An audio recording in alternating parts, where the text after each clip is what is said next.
Dati, si Marcoleta ang nag-init kay Rimulya. Pinag-iinitan niya si Rimulya. Actually, matindi ang ginawa ni Marcoleta kay Rimulya.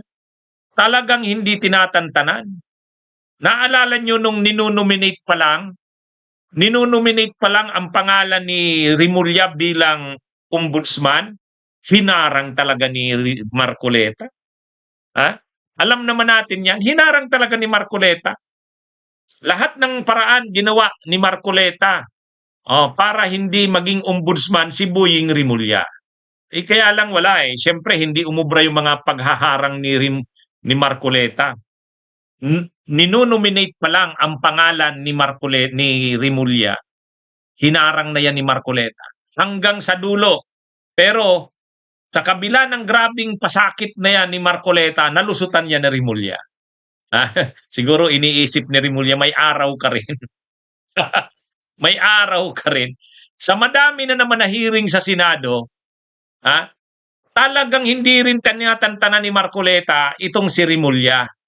Naalala nyo yung public apology niya pa ito? Hanggang dun sa budget ng ombudsman, nung nakaraang linggo lang to, ay hinaharang ni Marcoleta. Yung budget ng ombudsman, parang ganito, hinuhostage si Rimulya. Sige, public apology. Actually, kinausap na lang si Marcoleta nila Soto, ni Risa Hontiveros, ni Gatchalian, sa Kanilakson. Pinakiusapan na lang, wag mo namang pa-public apologyin si ombudsman. Nakakahiya naman yan. Independent constitutional body yan. Okay, medyo pumayag naman si Marcoleta. Pumayag naman. Pero ibig sabihin, grabe ang init nito ni Marcoleta kay Rimulya. Ano yan? Open. Lantaran talaga. Ngayon, kahapon, sinampahan na ng kaso ng grupong kontradaya at ni Attorney Dino De Leon, ni Attorney Alex Lacson, sinampahan na ng kasong perjury si Marcoleta sa Office of the Ombudsman. Di ano na ngayon yan. Dati, si Marcoleta ang nag-init kay Rimulya, ngayon siya naman ang may kaso sa Ombudsman. Ang buhay ay weather lang. Ano sa tingin nyo? Yan yung problema dyan. Nung nasa Senado, syempre, yon? Kung sa teritoryo yun ni Marcoleta, grabe rin ang pagpapahiya ni Marcoleta kay Rimulya. Kahit yung mga officials ng DOJ, laging ang issue ni Marcoleta doon yung tungkol kay Diskaya. Bakit daw rin-require ang restitution o pagbabalik ng yaman? Saan bang batas yan? Pinapag-apologize ni Marcoleta si Rimulya tungkol dun sa bend the law. Pero, siyempre, professional naman si Rimulya, hindi naman bastos, hindi na lang siya umiimik. Kaya ngayon, Marcoleta naman ang may kaso sa ombudsman. Tungkol saan ang kaso? Doon sa kanyang sinabi, hindi niya dineclare sa kanyang SOSE, yung Statement of Contributions and Expenditures niya, hindi niya dineclare yung donations. Kasi ang nakalagay doon, ang nagastos niya, 112 million noong elections noong May 2025. Ang problema, yung salin niya, 52 million. Paano yun? Ang sabi niya, sa programa ng Net25, mayroon talaga namang mga donations. Yung 112 million na yan, mga donations yan. Kaya lang, hindi ko na lang dineclare kasi ayaw magpa-declare ng mga donors. Inadmit niya. Perjury yun. Bakit perjury? Kasi under oath ka doon. Under oath ka doon sa SOSE. Notaryado yun eh. Subscribe and sworn before a notary public yun. Ibig sabihin, lahat ng dineclare mo doon, totoo. Katotohanan at pawang katotohanan lamang. Subscribe mo yon, sinumpa ang salaysay, yung nandun sa SOSE mo. Ngayon, pagka under oath, ay ganito ang sinabi mo, tapos sa totoo pala, hindi totoo yun, nagsinungaling ka, perjury yan. Perjury.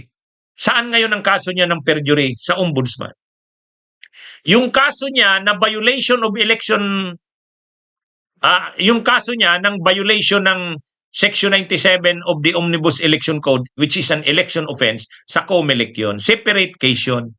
Pero yung nagsisinungaling siya sa kanyang sinumpaang sose, which is required na under oath, perjury yun. Perjury. So anong gagawin ng ombudsman doon? Pwedeng i-recommend ng ombudsman doon sa kanya, pwedeng i-recommend ng ombudsman, masuspindi siya o kaya ma-expel, matanggal, dismissal from service. Ibig sabihin, tatanggalin siya sa pagiging senador. Dismissal from service.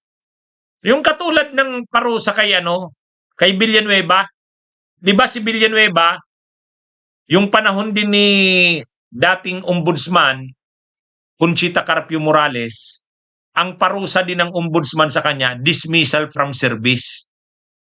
Dito sa perjury, pwede rin ang ano niya dyan, dismissal from service.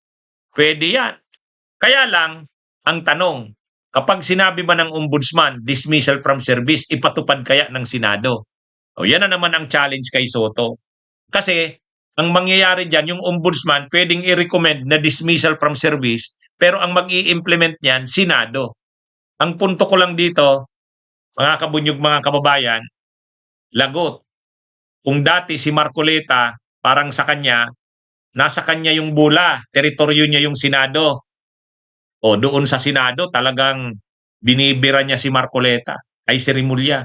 Pinapag-apologize niya pa nga public apology. Kaya lang, syempre, nahiya naman ang liderato ng Senado. Sila Soto, sila Lacson, sila Gatchalian, sila Risa. Pinakiusapan na lang si Marcoleta, wag naman. Kasi ano naman yan ombudsman yan, makapangyarihan yan. Bakit mo naman papapublic apology? So, medyo bumigay si Marcoleta doon. Pero ngayon, na kay Remulla naman ang bula. Yan mga kabunyog, mga kabayan. Pero ang point natin dito, talagang bilog ang mundo, Pero syempre, very professional naman si Boying Remulla. Nakikita nyo, pinapahiya na siya dun sa Senado. I want you to apologize dyan sa statement mo na bend the law. Parang katulad din sa akin ang ginawa ni Marcoleta. Pinapapublic apology niya rin ako na. I want him to apologize, Mr. Chair. Ang sabi ko, I'm sorry, Mr. Chair. I will not apologize. Pero syempre, si Remulla, nung pinapapublic apology ni Marcoleta, nahiya naman yung mga senador. Wag naman. May kaso na si Marcoleta sa ombudsman. Perjury. Sinampa kahapon. Ewan ko kung paano i-resolve ni Remulla yun. Kumbaga, kung dati si Remulla yung pumupunta ng Senado, doon siya ginigisa ni Marcoleta. Ngayon naman, si Marcoleta naman ang may problema sa ombudsman. Kaya ang buhay ay whether lang. Sa tingin ko dito, hindi na ibibendalo ni Remulla yan. Yung kasong perjury ni Marcoleta, sa tingin nyo, ibibendalo pa rin? Mukhang hindi, Ipapatupad na ni Remulla dyan ng matindi ang batas. The law may be harsh, but that is the law. Di ba yun naman ang gusto ni Marcoleta? Sabi ni Marcoleta kay Remulla, bilang ombudsman, dapat hindi bend the law. The law may be harsh, but that is the law. Di ngayon, ganyan ang gagawin sa kanya ngayon. The law may be harsh, but that is the law. Yun ang gagawin ngayon kay Marcoleta. Siguro makikiusap si Marcoleta kay Remulla. Ombudsman, ano naman? Kunting unawa naman. Hindi naman yun ang ibig kong sabihin. Di ba? Pwede ba yon? Pwede bang makiusap si Marcoleta? Ombudsman, hindi naman yun ang ibig kong sabihin doon. Hindi naman ako nagsinungaling doon sa sa aking sose. Ano yun? Iba ang ibig kong sabihin doon. Ano naman? Unawain mo naman yung siguro sasabihin ni Boying Remulla doon sa resolusyon ng kaso. The law may be harsh, but that is the law.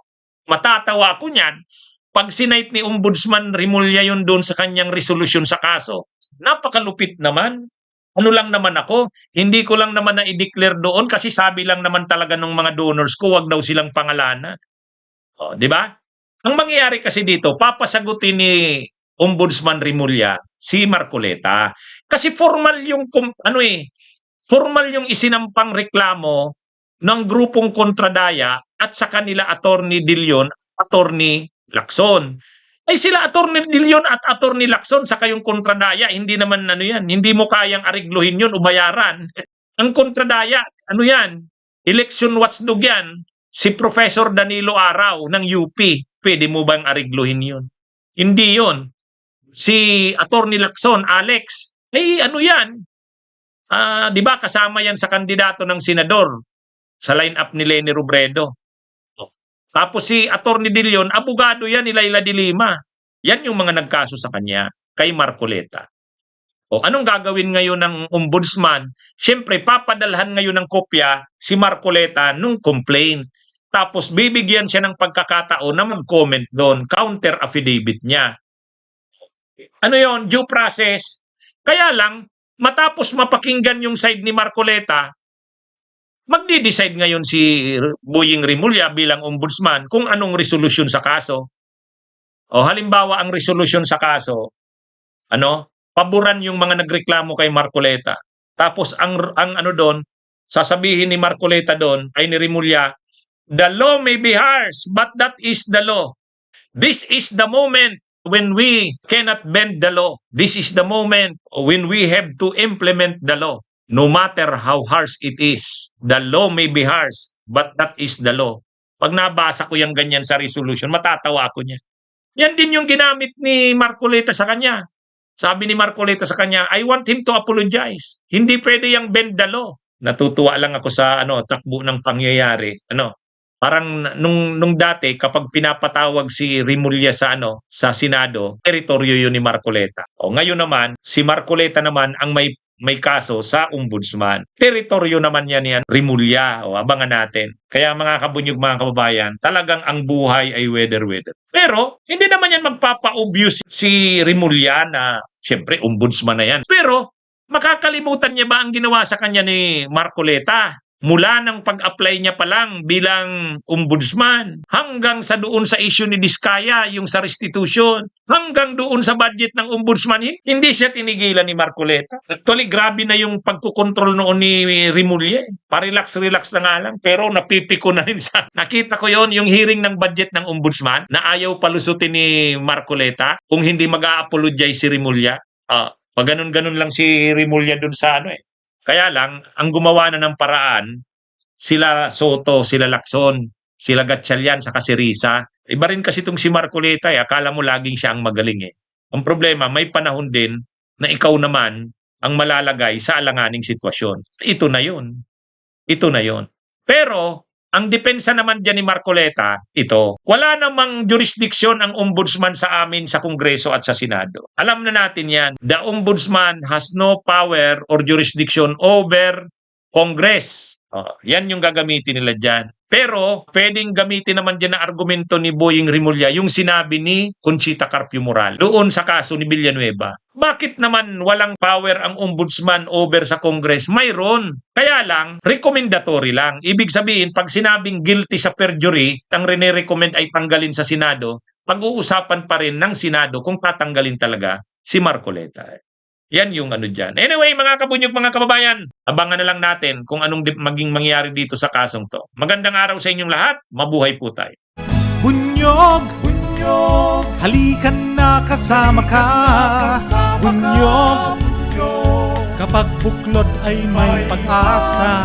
Luzon, Visayas, Mindanao, isa ang pananaw. Sa bagong Pilipinas ang bunyog isisigaw. Bunyog, bunyog.